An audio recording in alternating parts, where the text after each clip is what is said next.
Hello friends and welcome back to my channel for another video. Today we're going to be making a custom 89 Batcave to go with my custom McFarlane 89 Batmobile. As you can see from the shelves behind me, I love to have a kind of diorama setup to display my figures and vehicles in. And my 89 Batman setup is no exception. Now the goal here isn't to be 100% accurate or to scale. We're working with essentially this kind of shelf space here, two of these next to each other. So it's going to be an approximation of that. And the goal is to make it look and feel like the 89 Batcave while using the space I have. So without further ado, let's get right into it. So my first step was to do a drawing for myself of what the Batcave layout actually looks like in the film. You only see it from certain angles and it's kind of hard to piece all together like what goes where. I had taken some screenshots from the film and then I looked up as many photos as I could from like production. And thankfully I was able to find some behind the scenes images that showed some different angles. And that allowed me to kind of figure out, okay, they start here, they walk through here, they go there. And then from there, I made this more simple version that's like the truncated what would fit on my shelf version. And that's where I did the measurements and figured out how big the foam pieces were going to need to be and where everything was going to go. All right, so for supplies, first and foremost, we're going to be using this pink insulation foam. This stuff is the basis of pretty much what everybody uses for dioramas. You can get it at Home Depot if you're in the States. I believe Lowe's has a version of it. If you're in Australia, it's probably a Bunnings warehouse thing. It cuts pretty easily. You can carve into it. If you paint it a certain way, it can look like concrete. It's got some other sort of miscellaneous supplies here. These are from an old Kenner Wayne Manor set. They reused it probably 4 or 5 times, I think, for all the different Batman movies, the animated series, and probably like a Legends of the Dark Knight thing. Now, these are a little small for a 6-inch scale, but you'll see where this diorama, where everything's set up, it's going to be kind of in the background a little bit. These yellow guardrails are from the McFarlane 66 Batcave set, as well as these two things. So, there's some various other pieces that it came with. I don't know which I'm going to use, but I'm thinking that, these will help kind of beef up the setup. And then aside from that, I'm also going to be using this. This is from the old McFarlane King Kong thing. I got just this platform, I think on Mercari or something a couple years ago, and I've been saving it for some kind of diorama usage, and I finally have something to use it for. So I think the plan right now is this is going to be the platform. I'm going to use some configuration of these as the support beams for it. Again, not 100% screen accurate, but it'll be close. And just in terms of like the general aesthetic. Beyond that, let's take a look at where it's going to go on the shelf. I've got it kind of roughed out already. I've got a couple different kinds of the insulation foam. I found some that's 2 inches thick as opposed to 1 inch, which is the typical kind. And so I'm going to use that as the area where the computer and stuff is. I'm going to use some 1-inch foam under here to make the round platform that the car goes on. Now, it's not going to be obviously a full circle because the shelf limits that, but I'm going to give the impression of it by cutting some kind of curves into it. I forgot to show it in the supply section, but I also have this 1/10 scale stamped steel diamond plating stuff. That is going to be under the car because that's what they used in the actual Batcave set. So this will sit somewhere around this area. I'd like for it to be forward a little bit more. This shelf is only about waist high, so I don't want it to be totally invisible under there, but now I just got to start cutting some foam and starting to place everything. So this is a hot wire foam cutter that I got on Amazon. A lot of dial makers use this. It's got a lot of handy settings and stuff. There's a pedal function so you can turn it on with it. It's fairly inexpensive. It doesn't do super large scale stuff, but it is very, very useful. So I'm going to put a link in the description below if you want to check them out. Use at your own caution, obviously. This is, a thing that gets very, very hot, but I really enjoy working with this thing. Okay, so what we've got here is a rough outline of where everything is going to go. And I just wanted to kind of put it all together and make sure it was going the way I wanted it to. And so far, so good. This is the biggest diorama I've built to date. I built the Ghostbusters firehouse, which was pretty big. It's very tall, but as far as surface area that it takes up, it's about half of what this one is. So a couple things I've done here. The chair, I found a way to just attach with a magnet, so it maintains swivel and I can move it around. I drilled little holes in this platform that these slide into. I just don't have it popped in there all the way. And then I built a support out of foam to kind of look like rock there. And then I used some more of this McFarlane King Kong thing to make kind of the cantilevered setup. And then this was the foam insert from like a blank body that I bought a while ago. I just put it here to kind of signify where the vault is going to go. And then I scored these with a pencil. just to give them those lines. And then I put a tube of cardboard in there to be the pipe that's there in the movie. I cut the foam here to be, you know, like a rock formation kind of thing. And then I'm gonna have to make some rock formation stuff come off of this here above the computer, and then as well as like kind of surrounding the vault there. So next up, I'm gonna build the vault. That's gonna be the toughest part of this whole thing, I think, but I am looking forward to the challenge. All right, so the vault is coming into a basic shape here of itself. I used my hot wire cutter, cut the foam in half so it's 1/2 inch instead of 1 inch thick.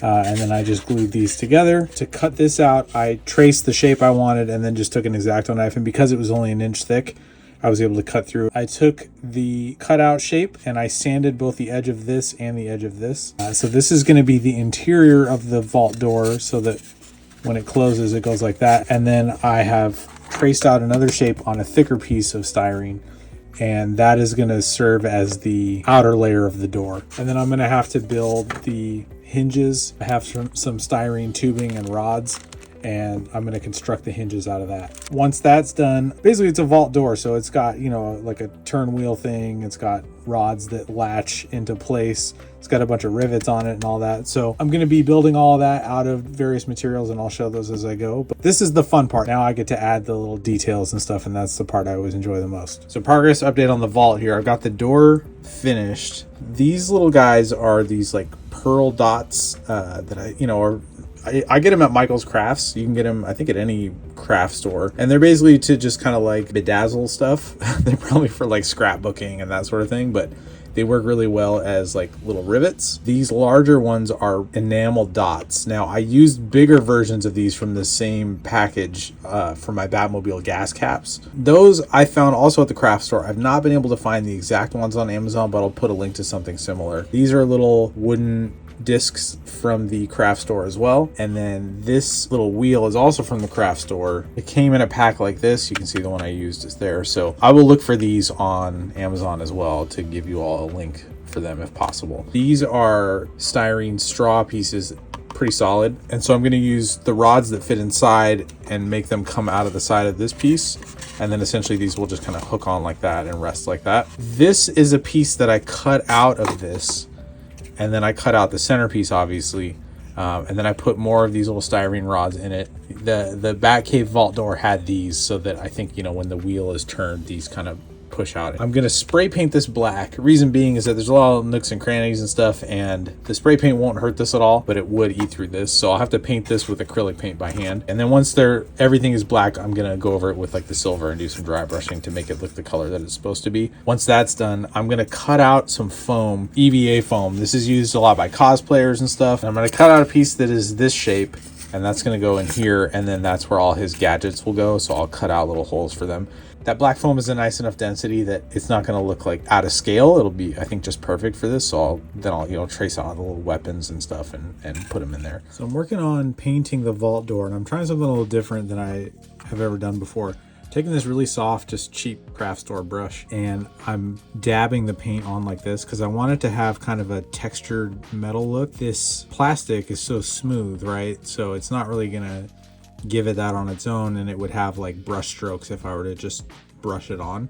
So I'm dabbing it like this to really let the paint kind of build a texture to it, to give it more of like a substantial kind of metal look. So I'm pretty happy with it so far. So we got the vault all painted up here. This hooks on like this. This thing's never going to be closed all the way because there's going to be a suit in there probably. I'm going to put his gadgets on the inside, probably sit in different variations of being open. All right, so I got the gadgets into the foam on the back side of the vault door. This was really difficult to cut out and to fit into this shape, but I finally got it done. It's going to go on like that. So there we have our vault door. Bada boom. Very happy with that.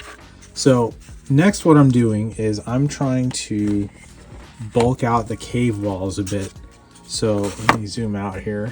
Excuse the mess here. So this is going to sit in like this, and then the base piece goes here.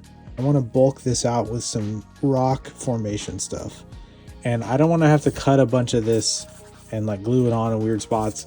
So my plan is to take a bunch of the scrap pieces that I have that I've, from chipping away at it and other builds and stuff. I have a bag full of it that I've saved, and I'm gonna mix it with some Mod Podge and I form it onto here in the way that I want it to look, and then hopefully that will give me nice rock wall formation stuff. So all right, so the Mod Podge mixed with water mixed with these little offcut crumbly pieces worked pretty well in terms of bulking this out, but it's gonna look like absolute trash as a cave wall. So, you know, it's just, I thought the mixture would be thick enough that it would kind of fill in the crevices and stuff, but it certainly was not at all. So I did a little experiment. I was like, maybe if I try some drywall putty on here, and that could work, but it's just like, it's too thick and pasty and it would take too long. So I'm going to do some just good old fashioned kindergarten paper mache over this. But you can see it worked really well just in terms of like, it's all on there. So it's in place now. So laying strips of newsprint, coating them in glue is going to, I think, help just kind of like make it look more like the cave walls. Because those were all like in the, you know, the actual set for the film, like they were kind of smooth, right? Like, I don't know what you call that particular kind of rock, but you know, they weren't all like craggy and stuff. Also, painting something like this would be impossible because like trying to get into just the crevices of even just like a broken, like even if I were just trying to get black wash into this, I'd have to go over this several times just to get into these little nooks and crannies and stuff. And they're not even that deep. So this would be just impossible. I put this piece in here to block out where the vault would go. It slips in there nice and snugly. Okay, so here's the left side. It's all blacked out. You can see the paper mache is done. And I'm pretty pleased with it. You know, it's the first time I've done this since I was like 6 or 7 years old. But yeah, I think it worked really well, and I'm really happy I got to use all of that spare foam to just like bulk it out. As I've mentioned on this channel before, I hate being wasteful. I hate putting stuff like that into trash because then it eventually just ends up, you know, in the landfill or the ocean, and it's bad for the environment, etc. So the fact that I can use it for something like this is excellent, especially because it makes it lightweight. You know, if I had bulked this out with clay or something, or a bunch of newspaper that I paper mached, it would have ended up being much heavier. So now it's super lightweight and, you know, less risk of falling over and damaging the figures or the diorama itself. Doing a little bit of work to the computer platform. In the film, it's got these steel beams that run across it like this. So I just took some styrene and cut some strips and some squares and added these same pearl things that I used on the vault door as rivets. Ideally they'd be small like these here, but I don't have anything that tiny, and I just wanted something to kind of give it, you know, the general impression of rivets. So this will work. And then I used some of these kind of L bracket styrene pieces that I have and glued on the bottom of this. So these will get painted and then glued after it's been painted black, and then some metallic dry brushing. There's some silver and some like kind of gunmetal color in there. And then I'm going to hit it with some kind of reds and browns to give it that sort of oxidized look. And then I've been working on the computer console. So I gave this some silver dry brushing as well, just to make parts of it look metallic. I still need to clean up some of it, add some more paint. And then the screens I made by taking a screen cap of the actual scene where Batman's looking at the computer and putting it in Photoshop, and then just cutting out those images and printed them. And then I use action figure packaging to make the screens look reflective. Yeah, that's really coming together. I'm going to do a black wash on this base piece here just to make it look a little less pristine. So it's coming along, still a lot to do, but it's getting there. All right, so I've done a blue-gray as a first coat over the black here. You know, looking at pictures of the Batcave from the movie, like a lot of it is matte painted on, you know, mixed with like the actual set. So it's kind of open to interpretation. I've done this top coat here just to kind of give it, this is actually silver because that's going to be the back of the vault. But yeah, I just gave it this dry brush layer of that blue-gray mix first, and then I'm going to go over with some green mixed into it and then some browns mixed into it, and that is hopefully going to give us the overall look. I've got the platform just about done. The glue is setting on the railings here, and then underneath it's got this cave piece holding it up, like kind of cantilevered out.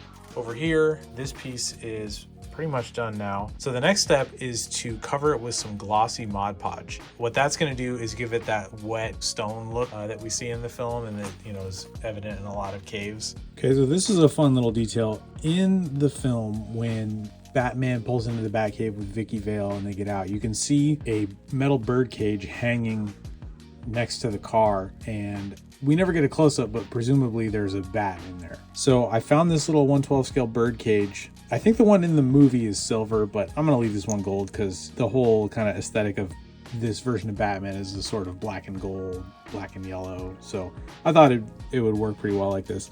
And it had a little bird in it. So this tiny little bird sat perched on this little hanging deal. So I'm always using trash when I can find it. This is what you line like a garden bed with. And we have a ton of this in my yard that we had to have a stump ground down, and there was some of this nearby and it just like chewed up a bunch of it. So there's all these pieces of it that I'm constantly picking up. I took some of that and a little piece of action figure packaging wire, and I just made like a janky little bat out of it. And so that is just gonna hang on there like that inside. You know, it's a tiny little detail, so it doesn't need to be perfect because you won't really see it up close anyway, but I thought it would be kind of a cool little thing. So another little detail that goes in the cave is when he's walking by that bird cage and he throws the switch on that like breaker box and lights everything up. So I wanted to make a breaker box for this.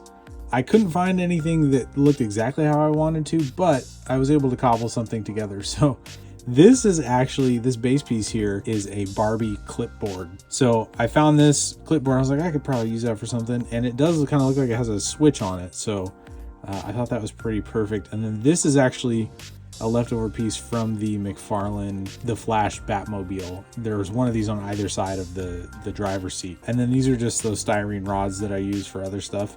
So I just spray painted it black. So this I'm just gonna hot glue right onto this, and that'll be the switch detail.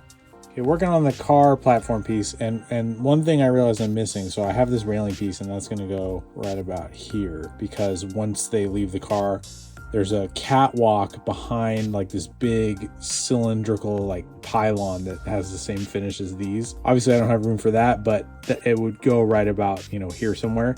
And then there's this railing and a catwalk, and then that leads to like the steps where the vault is. So I wanted to give an impression of a catwalk, even if it's not going to bridge anything. And I've been saving this for like 2 years now. This is part of an Arm & Hammer like moisture catching thing. So this goes inside of a larger tub of the same shape. I saved it because I was like, this could be some kind of a platform or something. You know, it's got this kind of grate thing. I could make sewer grates out of this or something. So I think what I'm going to do is cut it here and use this little section as a little catwalk. Okay, so now I'm working on the sort of like car pad of the cave. So I figured out the size of it. I've marked out where it's going to go. Fair warning, these will come kind of bent up like this, so you'll have to kind of figure out what pieces you can use. But yeah, so I'm going to cut these out, get them glued down, and then that's pretty much going to be the last step until this thing is done.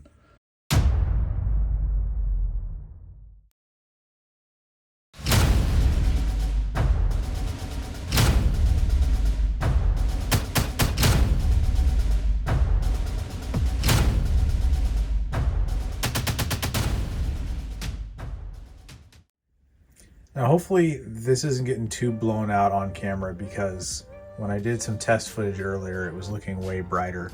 I'll show you what it looks like here without the lights. Let me turn these off too. So you can see there's quite a big difference when looking at it with the LEDs on versus off. Hopefully that gives you kind of the full spectrum of what this thing looks like. Now, it's definitely limited by the space that I have to use for this. As I mentioned before, you know, this was never going to be a completely size accurate to scale Batcave, because it just, you know, would have taken up like a whole room. So you can see I did a lot of dry brushing and painting the piping on those. There's the finished beam stuff, all painted to look kind of rusted and oxidized and whatnot. I haven't talked about this custom Bruce Wayne on the channel yet. I did show like a little short video of him inside the Batmobile, but basically that's a Mix-Max slim body. The turtleneck came with like a suit combo that was like, I think meant to be like a body for a John Wick if you wanted to swap out your Mezco body for it. And then the jeans are from GPS Lot. The shoes are some NECA figure, I'm not sure what, but they were the perfect size. And you don't really see what shoes he has on. Like, it could have been sneakers, I don't know, but I went with that because it seemed pretty neutral. And then the glasses I got from GPS Lot and painted them gold here. And the head is from Action Figure Customs on eBay. This Alfred, that is the head that Mattel put out a few years ago. Clothes are from GPS Lot. I made the bow tie out of some kind of nylon cord stuff. The vault you saw me make. And then that is a NECA 89 Batman that was sacrificed for the cause here. From what we see of the suit inside the vault in the film, it basically looks like this, except it doesn't have the cowl on. but the bat symbol is on it. So I thought about cutting it out and making it look exactly like that, but I think it looks cooler to have the empty cowl on there. So I'm not sure, you know, I may put like some lower leg pieces to signify like the rest of the suit and the boots. You don't see it in the movie, so I don't really know exactly like how to do it. I think there's one scene in the movie where the thing opens and it's kind of an upshot, you know, from down below, and you see the cowl in there. So, you know, that kind of emulates that too. I was mistaken. You can see both sides of the vault door in here, so that's pretty cool. That little cage right there with my little fake bat in there, I'm pretty happy with that. I was just hanging from some fishing line.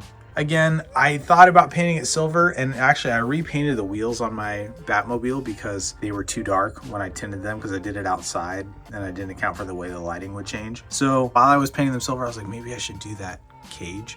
But I like the gold. Again, you know, it complements the kind of yellowish gold of Batman's belt and symbol and stuff. So you know, I'm gonna leave it like that. Batman would walk through here, and there was actually like a big concrete pillar that had this finish on the outside, and it matched the platform that the car was on. And I actually kind of indicated that here. So here is what the platform looks like. I used some Mod Podge on this so that it would be reflective. I don't know how well you can see it, but it does have a sheen to it, and that's some up in the pipe as well.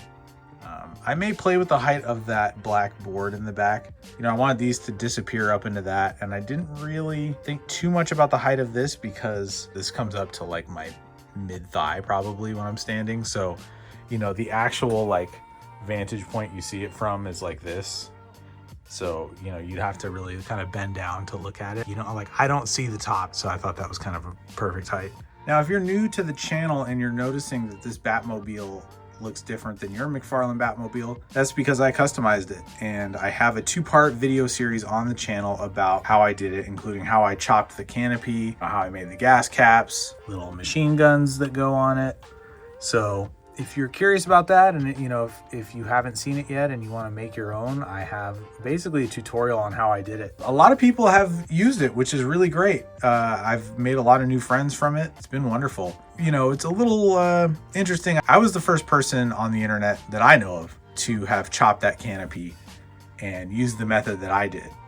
And I really want to say thanks to everyone who shouted it out, who shouted out my channel, and who's, you know, dropped my name and said, yeah, this is how I learned it. It really means a lot, and it helps people find the channel. And it's like the easiest way to kind of, you know, pay it forward, pay it back a little bit, that, you know, you learned something from this channel and tell people where you got it. So I really do appreciate that. There are a lot of people who are just kind of passing the idea off as their own, which is a little frustrating because, you know, I mean, look, it's not proprietary or anything, but it's cool when you say, oh yeah, I learned it from this guy, instead of just acting like you thought of it yourself. Thank you all who have. I really appreciate it. And if you see this and you learn something from it, you know, I just ask that you lead people back here so that they can check it out for themselves too, because I showed how I did it for a reason, because I wanted people to know how they could do it themselves. And when you just say, oh yeah, look what I did, and you don't give any information on how you did it, like that's really doing a disservice to the people who want to learn and don't know that I put his tutorial up. So, you know, just pop a link, drop my name, let them know where you saw it, and then that way they can do it too. And one last detail I forgot to add was some steam coming out of this pipe. So I just took a little piece of cotton batting, tried to make it as thin as I could, and then have it sticking out of there. Just a nice little detail to add in there that kind of gives this half of the diorama a little bit more life. So that is going to do it for this video. As always, I want to thank you all so much for watching. If you enjoyed it, you know the drill. Hit that like button, helps people find the video. If you like this kind of stuff, I invite you to subscribe to the channel and come along with me as I build more dioramas, custom vehicles, custom figures. I have a lot of fun stuff planned ahead. If you're interested in helping support this channel so that I can do this kind of thing more regularly and bring you more videos, I've got t-shirts. I made some shirt designs that are comic book and action figure centric. Those are available on Redbubble. That's a service where basically you pick the design and the size and the color, and then they send it to you. The link to my Redbubble store is in the description below. If you're here, you probably like comic books. And if you like Batman, you would probably like my graphic novel, Count. It is my sci-fi reimagining of the Count of Monte Cristo, which is a story about a guy who is wronged and spends a large portion of his life plotting his revenge, amasses some wealth, and uses it to exact that revenge. So I made it a high-flying, swashbuckling, sword-fighting action thing with, you know, cool vehicles and androids and stuff. So if that sounds like your cup of tea, there's a link in the description below, and I'll put a brief trailer at the end of this video for you to check out. That's gonna do it for this video. Until next time, keep your head on swivel.